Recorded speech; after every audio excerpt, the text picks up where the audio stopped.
অদ্ভুত এক ঘটনা সাম্প্রতিককালে আগামী কয়েকদিনের মধ্যে ঘটতে যাচ্ছে।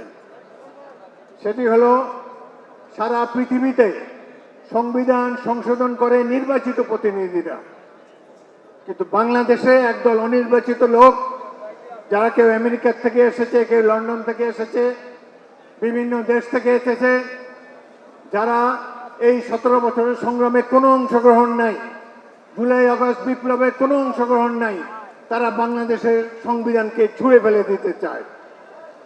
এই সংবিধান শহীদ জিয়ার নেতৃত্বে যে সশস্ত্র বিপ্লব হয়েছে, সেই বিপ্লবের ফসল 1972-এর সংবিধান। এটি আওয়ামী লীগের সংবিধান নয়। এই সংবিধানে প্রত্যেকটি রাজনৈতিক দল যারা ক্ষমতায় এসেছে সবাই সংশোধন করেছে। এখনো তো সংশোধন করার রাস্তা খোলা আছে। কেন মুক্তিযুদ্ধের মাধ্যমে অর্জিত এই সংবিধানকে ছুঁড়ে ফেলে দিতে হবে? আমরা বোধগম্য নয়। সারা পৃথিবীতে সংবিধান সংশোধন করে নির্বাচিত প্রতিনিধিরা, কিন্তু আমাদের কাছে যে জুলাই সনদ পাঠানো হয়েছে বিএনপির কাছে, সেখানে আমরা দেখতে পাচ্ছি এই সনদে সই করা মাত্র বিদ্যমান সংবিধান পরিবর্তিত হয়ে যাবে, অ্যামেন্ডেড হয়ে যাবে। পৃথিবীর ইতিহাসে এর কোনো দ্বিতীয় উদাহরণ নাই।